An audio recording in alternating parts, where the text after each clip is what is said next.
ओम नमः सिद्धेभ्यः। ओम नमः सिद्धेभ्यः। ओम नमः सिद्धेभ्यः। नमः श्री वर्धमानाय निर्धूतकलिलात्मने सालोकानां त्रिलोकानां यद्विद्यादर्पणायते। अहिंसा परमो धर्म की, महावीर भगवान की प्रातः स्मरणे परम पूजाचार्य गुरुवर श्री विद्यासागर जी मुनि महाराज की जय।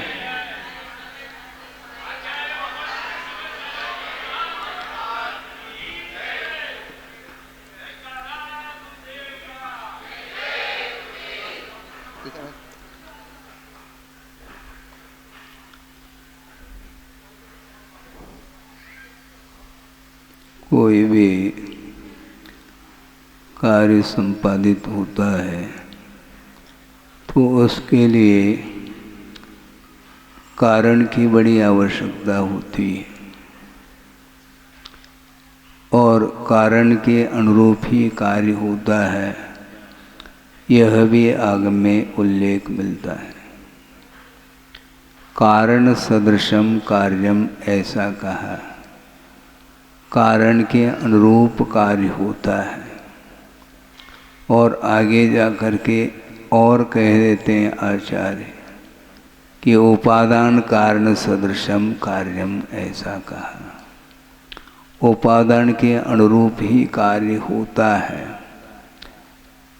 कारण की सदृशता होनी चाहिए। समझने के लिए आप वपन करते हैं, बीज का वपन करते हैं, और बीज कौन सा है? मान लो गेहूं है जिसको बोया गया है, तो उगेगा क्या? गेहूं उगेगा क्या? चना? गेहूं उगेगा। इसी को बोलते हैं कारण सदृशम कार्यम। कारण के अनुरूप कार्य होता है। लेकिन एक और विशेष बात यह है कि कारण दो तरह के हुआ करते हैं, एक निमित्त कारण और एक उपादान कारण। उपादान कारण जो होता है जिसमें कार्य उत्पन्न होता है अथवा जिस कार्य का आधार स्वयं होता है, उसका नाम उपादान है। और उसके लिए सहयोग प्रदान करने वाले जितने भी कारण हैं उनको निमित्त के रूप में स्वीकार किया है। एक कार्य के लिए अनेक निमित्त मिल सकते हैं, किंतु उपादान तो एक ही होगा। समझने के लिए उदाहरण के लिए इसको दे सकते हैं कि घट की उत्पत्ति जो होगी वह किससे होगी? मिट्टी से घट की उत्पत्ति होती है। यानी स्वयं ही वह मिट्टी घट रूप परिणम करती है, इसलिए उस घट का उपादान कारण के रूप में मिट्टी उपस्थित है। और उसके लिए निमित्त बहुत सारे निमित्त होते हैं। कौन कौन से निमित्त होते हैं एक एक करके गिन तो लो कम से कम। कि उस मिट्टी को छाना जाता है, जिसमें कंकर आदि हों उनको पृथक किया जाता है। तो छानने के लिए जो चालनी जिसको बोलते हैं वह भी एक निमित्त है। और उस मिट्टी में अनुपात से पानी मिलाया जाता है, तो जल भी उस घट की उत्पत्ति में निमित्त है। अब उस मिट्टी का लोंदा बनाया जाता है रोंद करके, और उसको कहाँ पर चढ़ाया जाता है? चाक के ऊपर चढ़ाया जाता है, तो चाक क्या अधर में रहेगा क्या? नहीं, उसके लिए नीचे एक कील हुआ करती है, उस पर चाक को रखा जाता है और डंडे के माध्यम से उसको घुमाया जाता है। तो कील भी एक कारण है, चाक भी कारण है, और चाक को घुमाने के लिए जो साधन है, लाठी जिसको बोलते हैं डंडा, वो भी कारण है। और घुमाने वाला कौन है? कुमार है। अपने आप नहीं घूमता, दिमाग घूम जाएगा। अपने आप घूमता नहीं, घुमाया जाता है। ये सारे सारे साधन हैं। और क्या साधन हैं? गदा भी साधन है, क्योंकि गधे के पीठ पर ही मिट्टी को लाद करके कुमार ले आता है, तो उसका भी सहयोग है। तो इस प्रकार के बहुत सारे सहयोग हो गए निमित्त के रूप में। और कोई शेष रह गया क्या है? वो तो हाथ तो है। हाँ, कुमार का योग और उपयोग ये दोनों हैं। इसके बाद भी कोई कारण रह गया क्या निमित्त के रूप में? मैं पूछ रहा हूँ। अग्नि भी और है।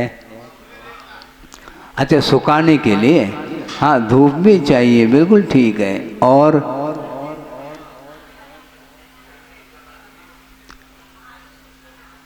तो बाकी सब ठीक है। मतलब वो जो भी कुमार की जो चेष्टाएं हो रही हैं, वो सब कारण उसमें है। इसके अलावा भी कोई निमित्त कारण है क्या? नहीं, आपकी दृष्टि नहीं जा रही है। काल, हाँ, एक समय में कार्य होता नहीं है, काल भी कारण है। सोचो कितने कारण हो गए हैं। क्योंकि एक घट की उत्पत्ति में एक कार्य को संपादित करने के लिए काल भी अपेक्षित है। काल के द्वारा काम नहीं हो रहा है, काल में हो रहा है, किंतु समय तो लगता है। एक समय में कार्य नहीं होता। तो इस प्रकार अनेक प्रकार के निमित्तों के माध्यम से घट की उत्पत्ति हो रही है। उसमें उपादान कारण तो मिट्टी है। इसको बोलते हैं उपादान का अर्थ योग्यता। सारे निमित्त उपस्थित होने के उपरांत यदि उपादान नहीं है, पर घट की उत्पत्ति संभव नहीं है। रेत, बालू रेत, उसका घड़ा बनाया जा सकता है? नहीं बनाया जा सकता। एक व्यक्ति ने कहा, कुमार के लिए हमें बालू रेत का घड़ा चाहिए। तो कुमार सोचता है, हाँ ठीक है, कोई बात नहीं, कितने चाहिए ये बताओ पहला। हमारे लिए 10 चाहिए। 10 नहीं, मैं 100 बना करके दे सकता हूँ। क्या? बालू रेत का घड़ा, किंतु एक मॉडल ले आओ। हाँ, एक नमूना ले आओ तो मैं बना दूंगा। बन नहीं सकता, ये ध्यान रखो। किंतु पूछने वाला भी पूछता है, तो दिमाग कुमार के पास भी है। वो कह देता है, भैया बालू का रेत का घड़ा कभी न बना न बनेगा। बनेगा तो मिट्टी का ही घड़ा बनता है। तो जिसके अंदर उपादान है वह घट रूप परिणमन कर जाती है मिट्टी। उसी प्रकार द्रव्य, क्षेत्र, काल, भव इत्यादि अनेक प्रकार के निमित्त हैं मोक्ष प्राप्त करने के लिए, किंतु उपादान बहुत महत्वपूर्ण है। जिसके अंदर रत्नत्रय को प्राप्त करने की योग्यता होते हुए भी उसके अभिव्यक्ति की योग्यता यदि नहीं है, तो वह मुक्त नहीं हो सकता। और जिसके अंदर योग्यता है रत्नत्रय को व्यक्त करने की, किंतु यदि उपस्थित नहीं है निमित्त, यथायोग्य निमित्त की उपस्थिति नहीं है, तो भी उसकी अभिव्यक्ति नहीं हो सकती है। इसलिए उपादान भी चाहिए और निमित्त भी चाहिए। बहुत कठिन काम है।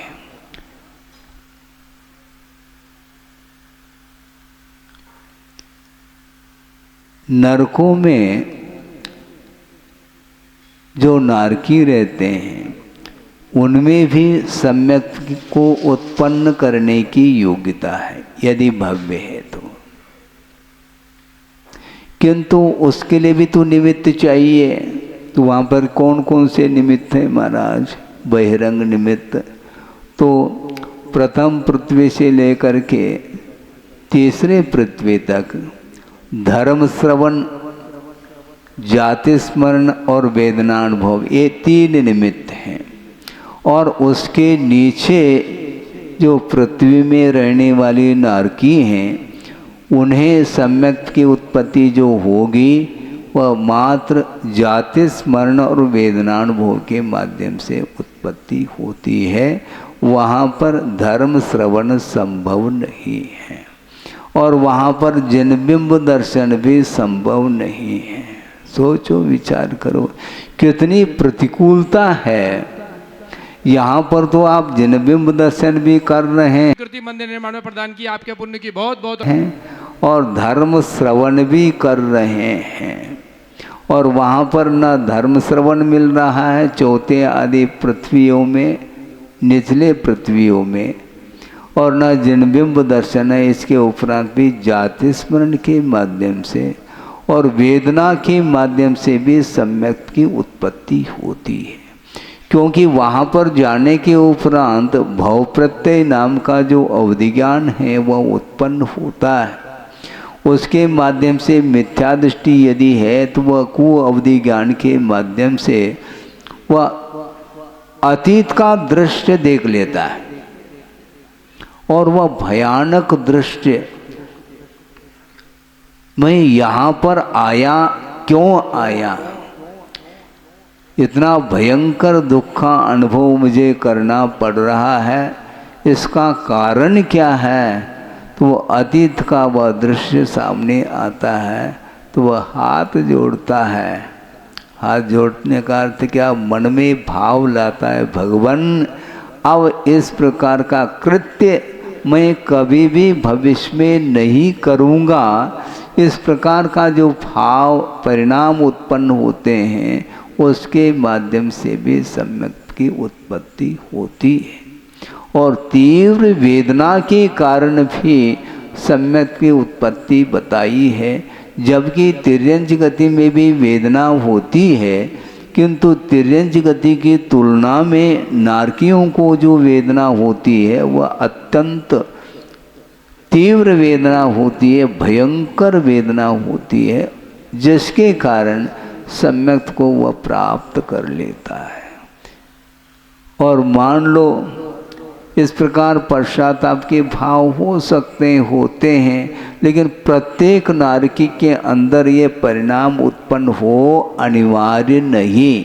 निमित्त मिलने के उपरांत भी वहाँ पर सारे मिथ्या दृष्टि नारकी सम्यक को प्राप्त कर ले अनिवार्य नहीं है।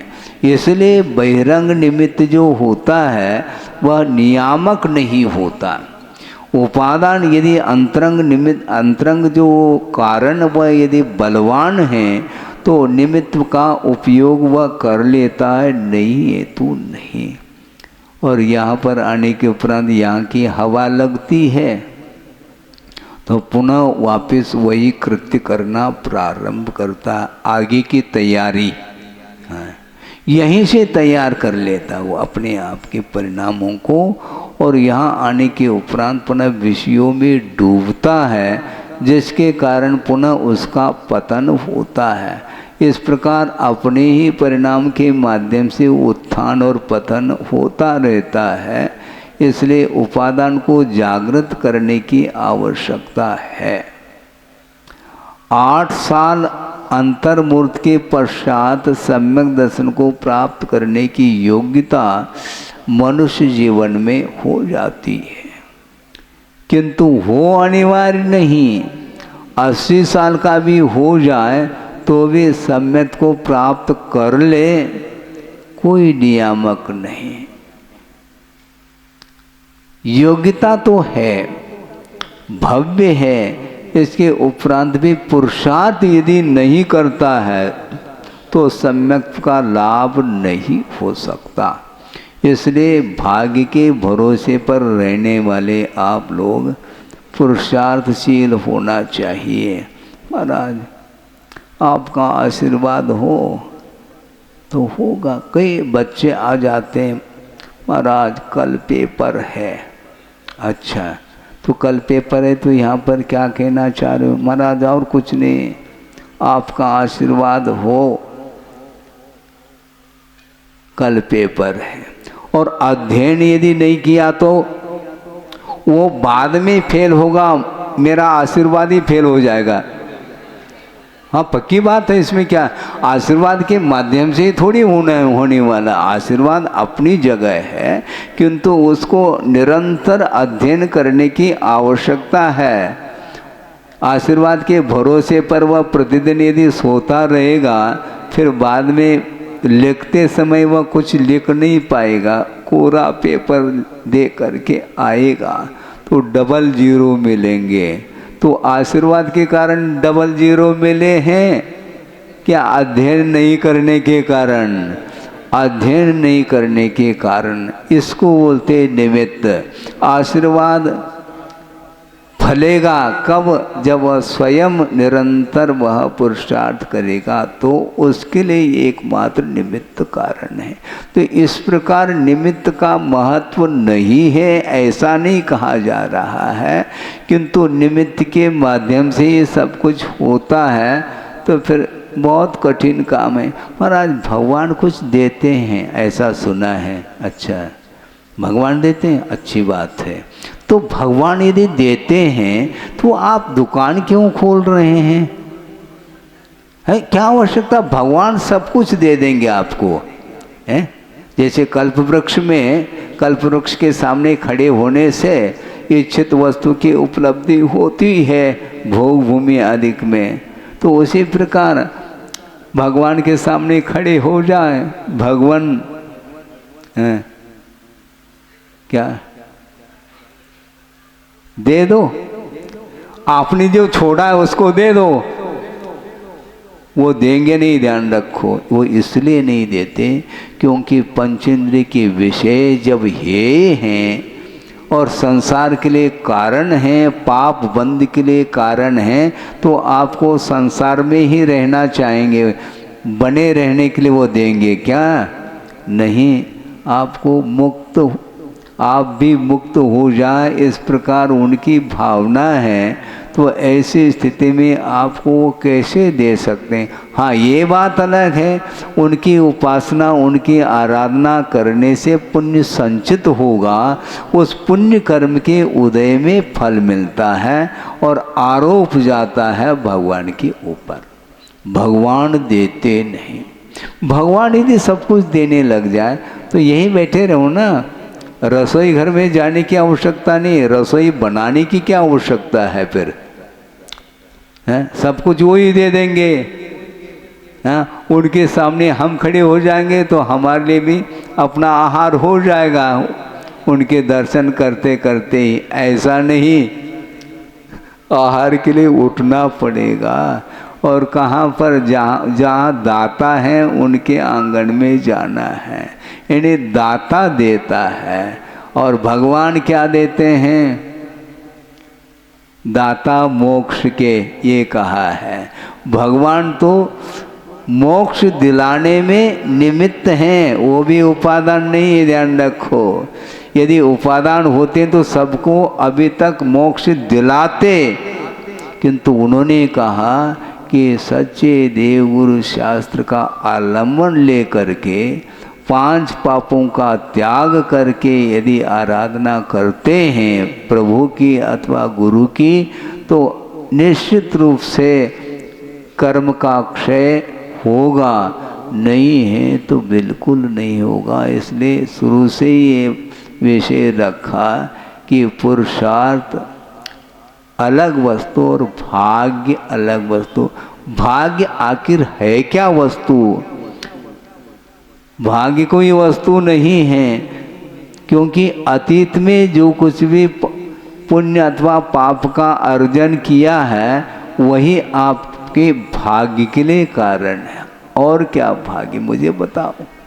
कर्म के अलावा और कोई भी कारण नहीं है संसार में परिभ्रमण करने के लिए। इसलिए जो कुछ भी अपने परिणामों के द्वारा कर्म का अर्जन करता है उसका फल भोगने के लिए अन्यान्य गतियों में जा कर के जो 84 लाख जो उत्पत्ति स्थान हैं उनमें जा कर के पैदा हो जाता है और अपना कर्म का फल जीवन के आदि से लेकर के अंत तक उसका फल भोगता रहता है। और फल का उपभोग जब करता है उस समय यदि राग के साथ यदि भोग रहा है तो पुनः वह कर्म बंध छूट नहीं सकता। ये कर्म बंध की जो श्रृंखला है, कर्म बंध की जो धारा परंपरा है वो टूट नहीं सकती है। इसलिए रागादिक भावों से ऊपर उठ करके आत्म कल्याण करने की दृष्टि से अथवा कर्म क्षय करने के उद्देश्य को लेकर के यदि प्रभु की आराधना करते हैं, पंच परमेष्टि का आलम्बन लेते हैं, तो निश्चित रूप से कर्म का क्षय हो सकता है। हो इस प्रकार का पवित्र भाव हम रख सकते हैं। आपकी तरफ से भगवान से प्रार्थना भी कर सकते हैं, भगवान सबके लिए सद्गति प्राप्त हो, ये भाव किया जा सकता है। इन भावों के माध्यम से खुद का ही कल्याण होने वाला है और दूसरे का जो कल्याण होगा वह उसके उपादान के ऊपर निर्धारित है। इसलिए पुरुषार्थ के माध्यम से अपने जीवन को उन्नति की ओर ले जाने के लिए आगम का और सच्चे देव गुरु शास्त्र का आलम्बन ले करके अपनी आत्मा का कल्याण किया जा सकता है, करना चाहिए इस पवित्र भावना के साथ। अहिंसा परमो धर्म की जय। बोधि समाधि परिणाम शुद्धि स्वात्मोपलब्धि शिव शोक सिद्धि चिंतामणिम चिंतित वस्तुदाने त्वां वंदमानस्य ममास्तु देवी। परम पूजा आचार्य गुरुवर श्री विद्यासागर जी मुनि महाराज की जय।